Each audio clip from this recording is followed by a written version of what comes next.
Hello students, आज हम कुछ डिटर्मिनेंट के नए इम्पोर्टेंट क्वेश्चंस करेंगे जो जेई मेंस और जेई एडवांस के लिए इम्पोर्टेंट है। वो हम देख रहे हैं। फर्स्ट क्वेश्चन हमको दे रखा है, if the value of determinant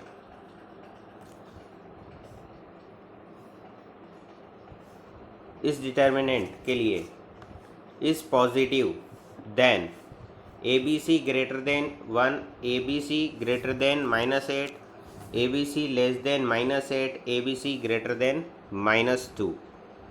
ठीक है, तो सबसे पहले हमने जो है डेल्टा को कंसिडर किया। इस डिटर्मिनेंट को हमने डेल्टा कंसिडर कर लिया। ठीक है, और इस डिटर्मिनेंट की वैल्यू हमने निकाल दी simple row by column method से।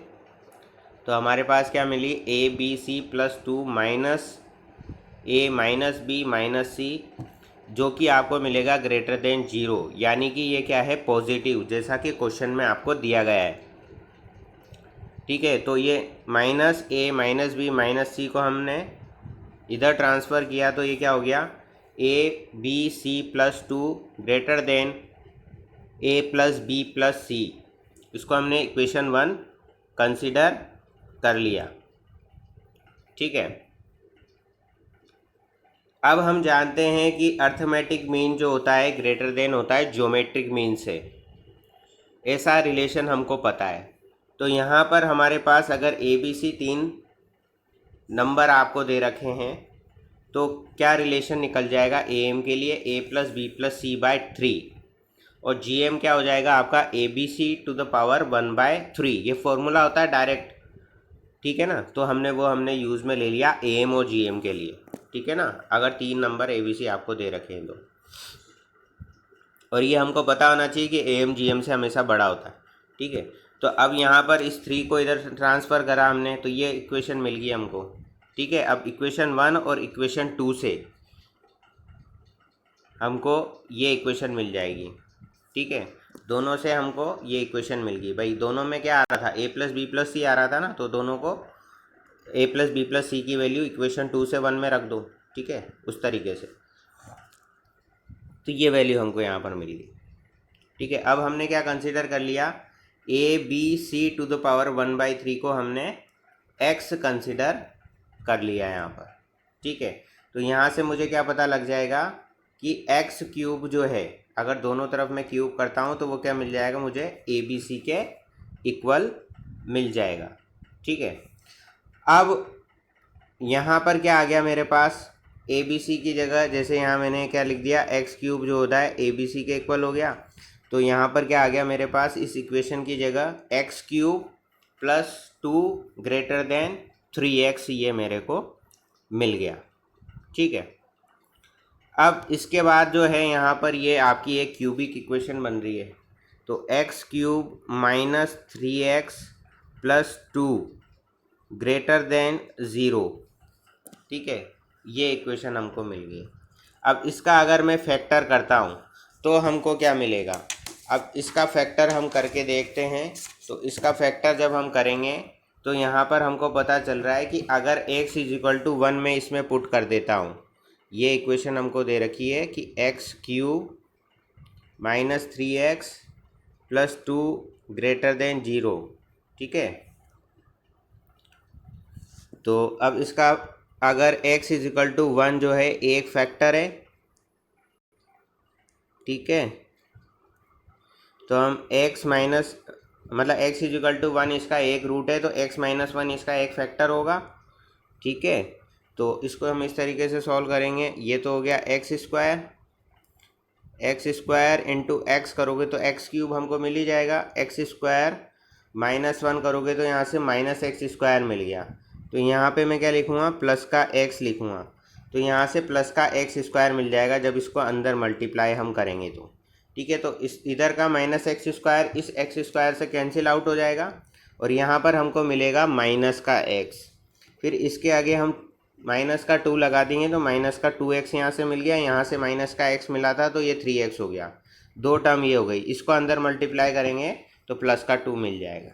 ठीक है, अब इसमें से क्या करूँगा, x - 1 कॉमन ले लूँगा।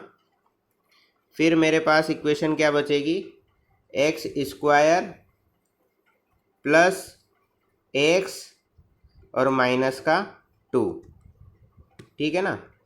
ये मेरे पास एक इक्वेशन और आ जाएगी यहाँ पर, ठीक है। फिर उसके हम फैक्टर कर लेंगे, तो फैक्टर करने के बाद हमको ये वाली इक्वेशन मिलेगी। भाई क्यूबिक इक्वेशन का कैसे फैक्टर करना है वो मैंने बता दिया, ये आपको आना चाहिए। तो इस तरीके से हम फैक्टर कर लेंगे, डायरेक्ट आप कर सकते हो तो डायरेक्ट भी आप लिख सकते हो, ठीक है। अब यहाँ से मेरे को पता चल गया कि x+2 ग्रेटर देन 0 होगा, तो x इज़ ग्रेटर देन -2 हो गया। अब दोनों तरफ अगर मैं क्यूब करता हूँ तो x³ ग्रेटर देन -8 के इक्वल होगा, और यहाँ से मुझे क्या पता लगता है कि x³ किसके इक्वल है, ABC के इक्वल है, तो ABC क्या हो गया, ग्रेटर देन -8 हो गया आपका, ठीक है। तो इस तरीके से यहाँ पर हमारे पास जो है ऑप्शन नंबर बी आपका करेक्ट हो गया कि ABC जो है ग्रेटर देन -8 होगा आपका।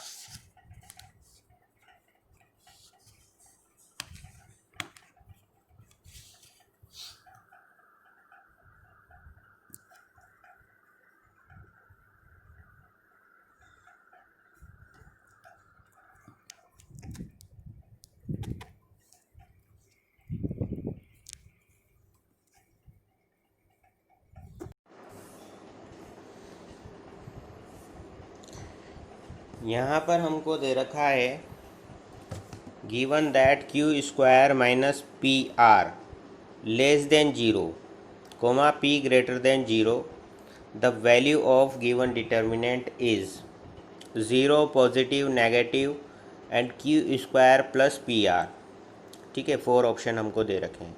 तो सबसे पहले इस गिवन डिटर्मिनेंट को थोड़ा सा सिंप्लीफाई हम करेंगे और फिर उसको एक्सपेंड कर देंगे। एक तरीका तो यह है कि आप डायरेक्ट एक्सपेंड कर दो, लेकिन उसमें क्या होगा कि आपकी थोड़ी कैलकुलेशन जो है टफ हो जाएगी, ठीक है। तो सबसे पहले हमने यहाँ पर क्या ऑपरेशन लगाया कि C3 change C3 minus XC1 minus YC2, ठीक है। तो ये रूल हम अगर यहाँ पर लगाते हैं तो C3 में से C1 को माइनस करेंगे, भाई ये C1 हो गया, ये C2 हो गया और ये C3 हो गया, ठीक है। तो C3 में से यानी कि इस वाली में से इस C1 को X से मल्टीप्लाई करेंगे और उसको माइनस कर देंगे, और C2 को Y से मल्टीप्लाई करके उसको भी माइनस कर देंगे। तो उससे हमको क्या पता लगा कि यहाँ पर ये 2 जीरो बन गए, ठीक है। भाई C1 और C2 तो ऐसा का ऐसा ही हमको लिखना है, कॉलम 1 और कॉलम 2 में हमको कोई चेंज नहीं करना है, जो भी चेंज करना था हमको कॉलम 3 में चेंज करना था, ठीक है। तो चेंज करने के बाद हमको ये जो है डिटर्मिनेंट मिल जाएगा, ठीक है। अब यहाँ पर हम इसको थर्ड रो के करस्पॉन्डिंग अगर हम इसको एक्सपेंड करते हैं तो ये वाला टर्म हम यहाँ ऐसी की ऐसी लिख देंगे, और PR माइनस Q² हम यहाँ पर लिख देंगे, ठीक है ना। तो जैसे थर्ड रो के करस्पॉन्डिंग एक्सपेंड करा तो थर्ड रो और थर्ड कॉलम को हमने छोड़ दिया और ये वाला हम टर्म यहाँ पर लिखा, और PR माइनस Q² हमने कर लिया, जैसे कि हम सिंपल डिटर्मिनेंट की वैल्यू निकालते हैं, ठीक है। तो ये वाली टर्म हमको मिल गई। अब यहाँ पर हमको देखना है क्या कह रखा है कि P तो 0 से बड़ा है और Q² माइनस PR जो है लेस देन 0 है, यानी कि वो नेगेटिव है, ठीक है। तो हमको बताना है कि इसकी वैल्यू क्या होगी, पॉजिटिव होगी या नेगेटिव होगी या 0 होगी या फिर Q² प्लस PR होगी, ठीक है। तो अब हम यहाँ पर क्या कर रहे हैं, यहाँ इसमें से जैसे मैंने माइनस कॉमन ले लिया तो ये क्या आ गया, Q² माइनस PR आ गया, और ये बाहर वाला माइनस तो क्या हो जाएगा, प्लस बन जाएगा, क्योंकि माइनस इंटू माइनस क्या होता है, प्लस होता है ठीक है। तो ये वाली टर्म हमको मिल गई। अब इसके बाद हमको क्या करना है कि इसमें अंदर हमने बनाया है कि यहाँ पर कंप्लीट स्क्वायर, उसके लिए हमने न्यूमरेटर और डिनोमिनेटर में P का मल्टीप्लाई कर दिया यहाँ पर, ठीक है। और अंदर हमने कंप्लीट स्क्वायर बनाने की कोशिश करी, तो अंदर कंप्लीट स्क्वायर बनाने के बाद हमको ये वाली टर्म मिल जाएगी, ठीक है।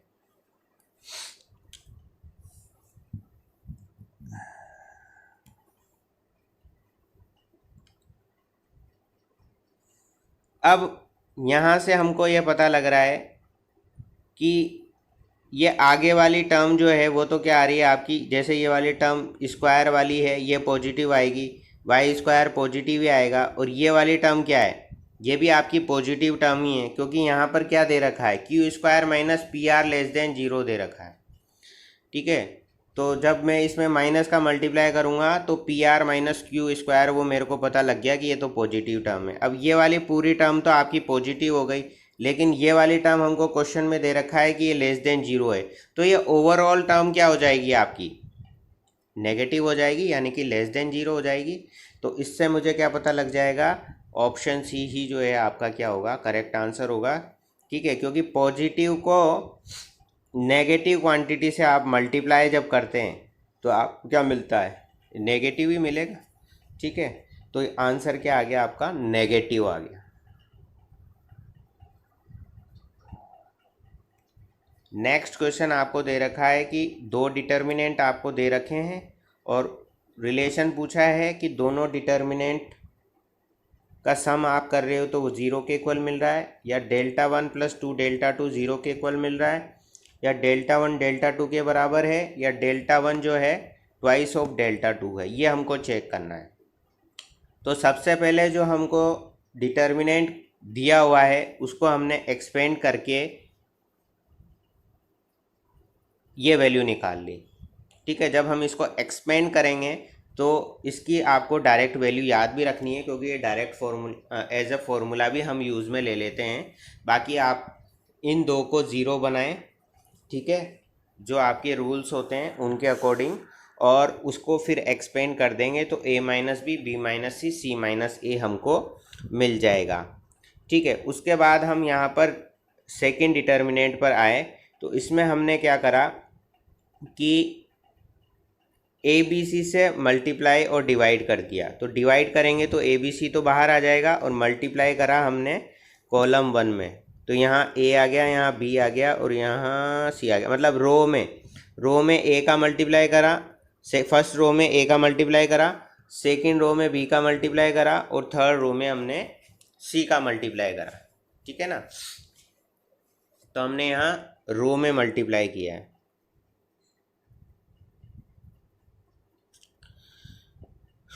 उसके बाद हमने क्या करा, यहाँ से वापस से ए बी सी इस C2 कॉलम में से कॉमन ले लिया। तो एक ए बी सी बाहर था, एक यहाँ से कॉमन ले लेंगे तो वो ए बी सी से ए बी सी तो कैंसिल आउट हो जाएगा, और यहाँ पर क्या आ जाएगा हमारा 1 1 1 आ जाएगा इसमें। ठीक है, अब इसको हम इंटरचेंज करा, इन दोनों कॉलम को C1 C2 को इंटरचेंज करेंगे तो माइनस साइन आगे आ जाएगा। जब हम दो कॉलम को इंटरचेंज करते हैं, डिटर्मिनेंट की ये प्रॉपर्टी है, तो माइनस साइन आगे आ जाता है, तो ये माइनस साइन आगे आ गया। कॉलम और या फिर रो को इंटरचेंज कर देते हैं तो साइन चेंज हो जाता है। फिर उसके बाद हम क्या करेंगे कि यहाँ पर जो हमको दे रखा है डिटर्मिनेंट, उसकी सारी रो को कॉलम में चेंज कर देंगे, यानी कि रो को कॉलम से इंटरचेंज कर देंगे। ठीक है ना, रो को कॉलम से इंटरचेंज कर देंगे तो डिटर्मिनेंट की कोई वैल्यू पर फ़र्क नहीं पड़ता, तो ये वाली स्टेप हमको मिल जाएगी। ठीक है, और ये हम देखने पर देख रहे हैं कि ये डेल्टा वन के इक्वल है, तो ये माइनस डेल्टा वन के इक्वल हो गया। ठीक है, तो यहाँ से हमको क्या पता लग गया कि डेल्टा वन जो है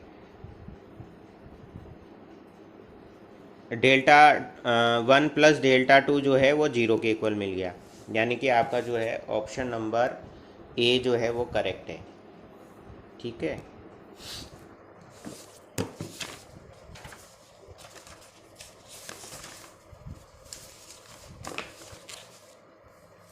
next question, if alpha plus beta are non real number satisfying x cube minus 1 is equal to 0 then the value of determinant is equal to। ठीक है, तो यहाँ पर आपको क्या दे रखा है, ये नॉन रियल नंबर्स आपको दे रखे हैं, उसके लिए यहाँ से आपको इक्वेशन दे रखी है x cube minus 1 is equal to 0। ठीक है, तो यहाँ से हमको पता लग गया कि x की वैल्यू क्या होना चाहिए, 1 ओमेगा ओमेगा स्क्वायर हो जाएगी ये, क्योंकि क्यूब रूट ऑफ यूनिटी हो गया ना ये। तो यहाँ पर हमने क्या मान लिया, अल्फ़ा को तो मान लिया ओमेगा और बीटा को मान लिया हमने ओमेगा स्क्वायर। ठीक है, तो ये बेसिक आपको पता होना चाहिए। तो यहाँ पर हमने क्या कर लिया, अल्फ़ा को ओमेगा लिख लिया और बीटा को ओमेगा स्क्वायर लिख लिया। क्यूब रूट ऑफ यूनिटी आपको पता होना चाहिए कि 1 ओमेगा ओमेगा स्क्वायर होता है। ठीक है, तो अल्फ़ा की जगह हम ओमेगा लिख लेंगे और बीटा की जगह हम क्या लिख लेंगे, ओमेगा स्क्वायर, यहाँ डिटर्मिनेंट में। ठीक है ना, यहाँ पर। ठीक है, after that we will get this determinant, right. Then applying C1 change C1 plus C2 plus C3, यानी कि C1 में चेंज करना है, C1 plus C2 plus C3 अपने को कर देना है। ठीक है, और यहाँ मेरे को पता है कि 1 ओमेगा ओमेगा स्क्वायर है ना, 1 प्लस ओमेगा स्क्वायर वो किसके इक्वल होता है, 0 के इक्वल होता है। तो इस रिलेशन को हम यूज़ करेंगे तो यहाँ पर लैम्डा मिलेगा, यहाँ भी लैम्डा मिलेगा और यहाँ भी हमको लैम्डा मिल जाएगा। C2 और C3 जो है आपको कॉलम से ऐसा का ऐसा ही रखना है, क्योंकि चेंज ही हमने किस में करा है, C1 में चेंज करा है। तो यहाँ जब हम इन तीनों को ऐड करेंगे तो ये रिलेशन इसमें बनेगा, तो उसकी वैल्यू हम 0 रख देंगे। तो कॉलम 1 में हमारे को क्या मिल जाएगा, लैम्डा लैम्डा लैम्डा मिल जाएगा। ठीक है, आफ्टर दैट हम ये रिलेशन यूज़ करेंगे कि R2 में चेंज करेंगे R2 माइनस R1 और R3 में चेंज करेंगे R3 माइनस R1, तो हमको ये डिटर्मिनेंट मिल जाएगा। ठीक है, फिर इसके कॉरस्पॉन्डिंग हम इसको एक्सपेंड कर देंगे, तो इसको इससे मल्टीप्लाई कर देंगे माइनस इसको हम इससे मल्टीप्लाई कर देंगे। तो यही करा है यहाँ पर लैम्डा। ठीक है, ये वाला लैम्डा, फिर इस कॉलम और इस रो को छोड़ दिया, ये वाली टर्म इनटू ये वाली term minus sign, then this term into this term, right. फिर इसको सॉल्व करने पर हमको क्या मिल गया, लैम्डा क्यूब मिल गया, जो कि आपका क्या है, ऑप्शन नंबर बी है। ठीक है, तो इस तरीके से इस क्वेश्चन को करेंगे हम सॉल्व। अच्छा क्वेश्चन है, ट्राई करें और वीडियो पॉज करके आप नोट कर लें। इसी टाइप के क्वेश्चन आपके जेई मेंस एग्ज़ाम में आते हैं। ठीक है, नेक्स्ट z आपको दे रखा है, वो कि आपको दे रखा है एक डिटर्मिनेंट दे रखा है, जहाँ पर हमको बताया गया है आयोटा जो कि √-1 है, और हमसे पूछा गया है कि 4 ऑप्शन हमको दे रखे हैं, उसमें पूछा है कि हमको z प्योरली रियल है या z प्योरली इमेजनरी है या z is mixed complex number with imaginary part positive या फिर नन ऑफ दीज। तो सबसे पहले हम यहाँ z बार निकालेंगे। ठीक है, तो z बार जब भी हम निकालते हैं, जैसे कोई भी अपने को कॉम्प्लेक्स नंबर दे रखा है a प्लस आयोटा b, तो z बार अगर हम निकालेंगे तो वो क्या हो जाएगा, a माइनस आयोटा b हो जाएगा। ठीक है, तो z बार हमने यहाँ पर जब फाइंड आउट किया है तो हमने क्या करा है, यहाँ 3 + 2 आयोटा की जगह क्या कर देंगे, 3 - 2 आयोटा। सिमिलरली 5 माइनस आयोटा की जगह क्या कर देंगे, 5 + आयोटा। देन 7 - 3 आयोटा की जगह हम क्या कर देंगे, 7 + 3 आयोटा। ठीक है, सेम इसी तरीके से हम सेकंड रो और सेकंड रो और थर्ड रो में भी हम कर देंगे। ठीक है ना, तो आयोटा का क्या हो गया, माइनस आयोटा हो गया यहाँ पर, और 2 आयोटा का -2 आयोटा, -3 आयोटा का 3 आयोटा। ठीक है, उसके बाद यहाँ पर भी हमने सेम यही चीज़ कर दी। उसके बाद हम जो है यहाँ पर R1 और R3 को इंटरचेंज कर रहे हैं, यानी कि आपस में हम उनको बदल दे रहे हैं। ठीक है, तो डिटर्मिनेंट की वैल्यू क्या होगी आपकी, वो किसके इक्वल होगी, z के इक्वल हो गई, क्योंकि z आपको यही दे रखा है। तो यहाँ से हमको पता लग गया कि z बार के इक्वल है। ठीक है साहब, क्योंकि डिटर्मिनेंट में क्या होता है कि कोई भी 2 रो या कोई भी 2 कॉलम को अगर हम इंटरचेंज कर देते हैं तो डिटर्मिनेंट की वैल्यू सेम रहती है। इसलिए हमने क्या करा, R1 को R3 से इंटरचेंज कर दिया और इससे हमको पता लगा कि ये z के बराबर ही है साहब। तो z बार के जब बराबर हो जाता है तो z इज़ प्योरली रियल। ये कंडीशन होती है, कॉम्प्लेक्स नंबर में हमने पढ़ा है कि अगर z बार के बराबर है तो जेड क्या होगा, एक प्योरली रियल होगा।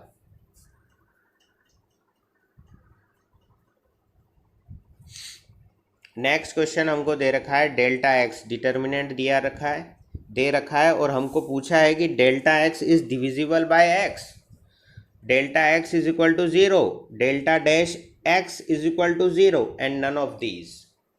तो इस टाइप का जब भी हम सवाल करेंगे इसमें हम डेरिवेटिव भी यूज़ करेंगे, और इसमें हमने एक सेट पैटर्न पे डेल्टा एक्स को क्या कंसीडर करना है, A plus B X plus C x square plus D x cube and dash dash dash and so on. तो आप कोई भी चार टर्म लिख लो, डेल्टा एक्स को कंसीडर कर लो, एक कांस्टेंट टर्म होगी, फिर एक्स की पावर जो है वो इंक्रीजिंग ऑर्डर में हम ले लेंगे। ठीक है, ये तो हमने कंसीडर कर लिया। अब इसके बाद जब हम डेल्टा जीरो निकाल रहे हैं, तो डेल्टा जीरो का मतलब हो गया कि एक्स की जगह आपने यहाँ पर जीरो पुट कर दिया। ठीक है साहब, तो ज़ीरो पुट करेंगे आप एक्स की जगह, तो फर्स्ट टर्म तो ये तो ज़ीरो हो गया, यहाँ ज़ीरो करेंगे तो वन आ जाएगा, यहाँ ज़ीरो करेंगे तो यहाँ ज़ीरो आ जाएगा। ठीक है, अब यहाँ एक्स की जगह ज़ीरो करेंगे तो log 1 जो क्या होता है वो ज़ीरो होता है, यहाँ हम ज़ीरो पुट करेंगे तो e की पावर ज़ीरो 1 हो जाता है, और यहाँ साइन ज़ीरो आपका ज़ीरो होता है। सिमिलरली यहाँ cos ज़ीरो आपका 1 हो जाता है, टेन ज़ीरो आपका ज़ीरो हो जाता है, और साइन स्क्वायर ज़ीरो भी आपका ज़ीरो हो जाता है। तो इससे मुझे पता लग गया कि इस डिटर्मिनेंट की वैल्यू हम निकाल लेंगे तो वो वैल्यू हमको पता लगी कि वो जीरो है। सिमिलरली इसमें भी मैं डेल्टा एक्स जीरो रखूँगा तो ये एक्स वाली आगे की सारी टर्म्स तो मेरी क्या हो जाएगी, जीरो हो जाएगी। तो यहाँ से मुझे क्या पता लग जाएगा कि ए की वैल्यू क्या है, जीरो है। सिमिलरली हमको बी की वैल्यू फाइंड आउट करनी है, तो बी की वैल्यू फाइंड आउट करने के लिए मैं इसका डेरिवेटिव निकालूंगा, देन उसमें मैं एक्स की वैल्यू जो है ज़ीरो पुट करूंगा। तो ये जो गिवन डिटर्मिनेंट है उसमें हम डेरिवेटिव निकालते हैं, तो पहले हम रो वन का डेरिवेटिव निकाल करके एक टर्म लिख लेते हैं, फिर रो टू का डेरिवेटिव निकाल करके लिख लेते हैं। जब हम रो वन का डेरिवेटिव करते हैं तो रो टू और रो थ्री वैसी की वैसी रहती है, जब हम रो टू का डेरिवेटिव करते हैं तो पहली और तीसरी वैसी की वैसी रहती है, और जब हम रो थ्री का डेरिवेटिव करते हैं तो पहली और दूसरी वैसे की वैसी ही रह जाती है। ठीक है, उसके बाद हमने यहाँ पर क्या करा, x की जगह जीरो पुट कर दिया, तो वैल्यू हमको क्या मिल रही है, 1 मिल रही है। तो इससे मुझे क्या पता लगेगा कि b की वैल्यू क्या हो जाएगी, 1 हो जाएगी, क्योंकि इसका भी मैं डेरिवेटिव करूंगा तो a तो जीरो हो जाएगा, फिर b बचेगा, और आगे वाली टर्म में तो x रहेगा तो वो तो जीरो हो ही जाएगा। तो b की वैल्यू इसके इक्वल होगी, और b की वैल्यू क्या आ जाएगी, 1 आ जाएगी। यहाँ थोड़ा ये शॉर्ट में कर रखा है, आप दो स्टेप और बढ़ा लें, दो स्टेप और बढ़ा करके आपको क्या करना है, इसका डेल्टा एक्स डैश आपको निकालना है। उसके बाद आप यहाँ पर एक्स की वैल्यू जीरो पुट करोगे, फिर इन डिटर्मिनेंट की वैल्यूज आप निकालोगे, उसके बाद आपको एक्स की बी की वैल्यू क्या मिल जाएगी, 1 मिल जाएगी। तो सबसे पहले हमको क्या करना है, ए की वैल्यू निकालनी है और बी की वैल्यू निकालनी है। अब हम यहाँ पर देख रहे हैं कि ए की वैल्यू 0 है और बी की वैल्यू 1 है। तो अब ये जो डेल्टा एक्स दे रखा है इसमें हमने ए और बी की वैल्यू पुट कर दी। ठीक है, तो हमको ये इक्वेशन मिल गई कि delta x is equal to x plus C x square plus D x cube plus dash dash dash. अब इस इक्वेशन को, इस एक्सप्रेशन को देख करके आपको क्या पता लग रहा है कि डेल्टा एक्स जो है वो एक्स से डिविजिबल है, मतलब एक्स से आप उसको डिवाइड कर सकते हो, क्योंकि एक्स कॉमन आ रहा है ना यहाँ पर, तो एक्स से ये डिवाइड हो जाएगा। इसका मतलब क्या हो गया, ऑप्शन ए आपका क्या हो गया, करेक्ट आंसर हो गया। ठीक है,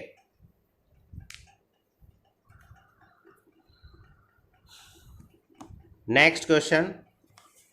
ठीक है ना, तो लॉग की प्रॉपर्टीज भी आपको यहाँ पर याद होनी चाहिए। लॉग की प्रॉपर्टीज अगर आपको याद नहीं है तो आप क्वेश्चन करने में असमर्थ रहेंगे। ठीक है, the value of the determinant. अब आपको ये डिटर्मिनेंट दे रखा है जिसमें लॉग की टर्म्स दे रखी हैं, और अपने यहाँ पर जो अप्लाई किया है C1 change C1 plus C2 plus C3, तो इन तीनों को हम ऐड कर देंगे, यानी कि log X by Y A हो गया ये, plus log A Y by Z plus log A Z by X. ठीक है, अब लॉग की हमारे पास एक प्रॉपर्टी होती है कि log a plus log b क्या होता है, log ab के इक्वल होता है। तो वही चीज़ हम यहाँ पर करेंगे, ठीक है। तो log a यहाँ पर क्या आ जाएगा, x by y, y by z, z by x। तो ये क्या बन गया, ये बन गया आपका log 1 to the base a, ठीक है, जिसकी वैल्यू क्या होगी, 0 होगी, क्योंकि log 1 क्या होता है आपका, 0 होता है, ठीक है। तो ये तीनों को ऐड करा तो ये 0 बना, ये तीनों को ऐड करा तो फिर 0 बना, ये तीनों को ऐड करा तो फिर 0 बना। अब मेरे को पता है किसी भी रो या किसी भी कॉलम में के अगर सारे एलिमेंट आपके अगर 0 हैं तो उस डिटर्मिनेंट की वैल्यू क्या हो जाती है, 0 हो जाती है। तो फाइनल आंसर आपका क्या आ गया, 0 आ गया, जो कि क्या है, नन ऑफ दीज, क्योंकि ऑप्शन में 0 है ही नहीं। तो इसका आंसर क्या आ गया, none of these. Next question, if root -1 is equal to iota and omega is a non-real cube root of unity, then the value of the given determinant is equal to, right? So R3 change R3 minus R1 plus R2 हम यहाँ पर कर रहे हैं, ठीक है। तो R1 और R2 को ऐड किया और R3 में से सब्सट्रैक्ट कर दिया, तो यहाँ पर भी क्या आ गया, R3 जो रो है उसमें सारे एलिमेंट 0 आ गए, यानी कि इस क्वेश्चन का आंसर भी क्या हो गया, 0 हो गया। क्लियर?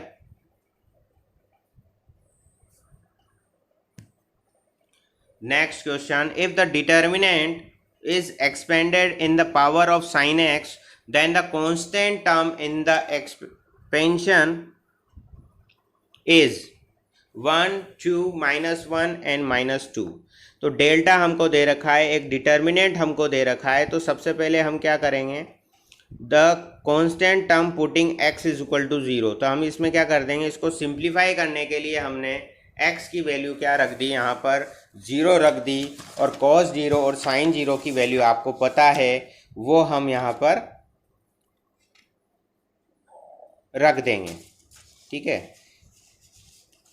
तो कांस्टेंट टर्म हमारी कैसे निकल जाएगी कि x की वैल्यू हमने वहाँ पर 0 पुट कर दी, ठीक है। तो जब x की वैल्यू पुट करेंगे तो हमको ये डिटर्मिनेंट मिल जाएगा, और इसको सिंपल हम एक्सपेंड कर देंगे, रो 1 के कॉरस्पॉन्डिंग आप एक्सपेंड कर दो, तो हमको वैल्यू क्या मिल रही है, -1 मिल रही है, ठीक है। यानी कि आपका जो है ऑप्शन नंबर सी आ गया, C option is your correct answer.